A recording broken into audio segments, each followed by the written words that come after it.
2011 का 10वां चैप्टर का सवाल है। 19वां नंबर क्वेश्चन है एनसीईआरटी का। कह रहा है अक्षों के बीच रेखाखंड को बिंदु आर एच कामा के 1:2 के अनुपात में विभक्त करता है, रेखा का समीकरण ज्ञात कीजिए। तो जब भी कहे अक्षों के बीच रेखाखंड, तो अक्षों के बीच का जो रेखाखंड होता है इसका जो चित्र बनता है बच्चों वो इस तरह चित्र बनता है। देखिए ये एक्स अक्ष होता है, ये वाई अक्ष होता है, ये वाई डैश अक्ष होता है, ये एक्स डैश अक्ष होता है। अक्षों के बीच का रेखाखंड का मतलब इस तरह आपको एक रेखा खींचना है, ठीक है। अब उसने कहा है कि रेखाखंड को बिंदु आर एच कामा के, मतलब एक बिंदु है आपके पास और यहाँ पर बिंदु को मान लेते हैं आर, जिसके निर्देशांक एच कामा के है, ठीक है। अब ये बिंदु इस रेखाखंड को 1:2 के अनुपात में विभक्त करता है, मतलब इधर अगर 1 है तो इधर 2 रहेगा, ठीक है।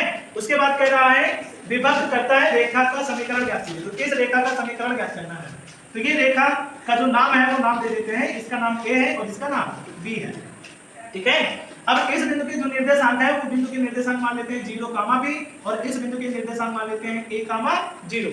हमको रेखा का समीकरण ज्ञात करना है, इसलिए हम क्या करेंगे, इन दोनों बिंदुओं के निर्देशांक मान लेंगे, ठीक है।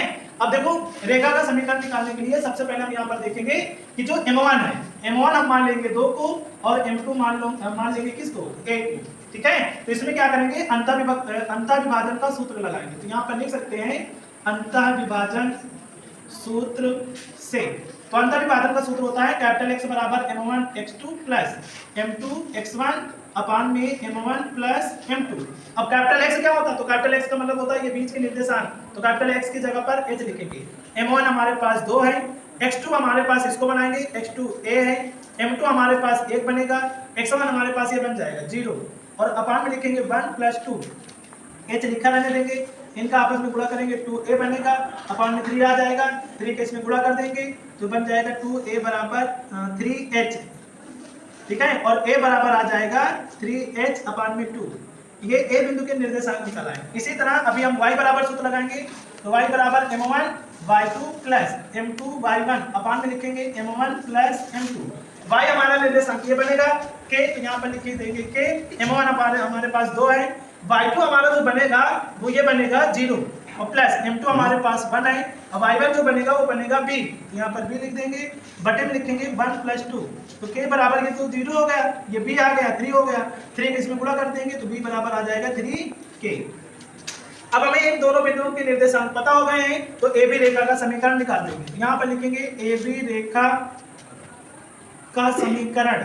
तो ए बी रेखा का समीकरण निकालेंगे तो इसके लिए सूत्र होगा y माइनस y1 बराबर y2 माइनस y1 बटे x2 माइनस x1 कोष्टक में x minus x1। y minus y1, तो y1 हमारा जो बनेगा वो ये बनेगा, अब y1 की वैल्यू हमारे पास b है, यहाँ पर b लिख देंगे। फिर y2 हमारे पास 0 है तो 0 लिखेंगे, y1 b है b लिखेंगे, x2 हमारे पास जो है वो a है और x1 0 है, फिर x माइनस x1 की जगह पर a लिख देंगे। उसके बाद यहाँ पर y माइनस बी लिखेंगे, ये माइनस का b अपान में a रहेगा, यहाँ पर x माइनस a रहेगा। करना कुछ नहीं है, बस b और a की वैल्यू रख देना। b हमारे पास 3k है तो यहाँ पर 3k रखेंगे, b की जगह पर 3k, और जो a है a की वैल्यू रख दो, a की वैल्यू है 3h अपान में 2, फिर लिखेंगे x माइनस a हमारे पास कितना है 3h अपान में 2। x1 0 है क्या, x1 0 है, हाँ यार, तो ये 0 होना चाहिए, यहाँ पर 0 कर देना है, इसको भी 0 कर देना है और यहाँ पर भी क्या कर देना है 0 कर देना, बाकी सब सही है ना। अब 2 का अंदर क्या करा दो, गुणा, मतलब ऊपर जाएगा, इसमें गुणा कर देंगे तो 3 से 3 कैंसिल कर देना, 2 का इसमें गुणा हो जाएगा, माइनस 2k बच जाएगा और फिर x है तो x लिख देगा। क्यों बच्चों, गलत हो गया क्या, तो ऊपर चला जाएगा 2k बन जाएगा, बटे में h है तो h लिख दो। अब h का इसमें गुणा कर देंगे तो ये बन जाएगा hy माइनस 3kh और माइनस का 2kx।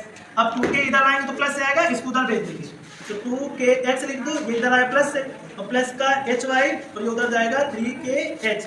यही हमारा फाइनल आंसर होगा।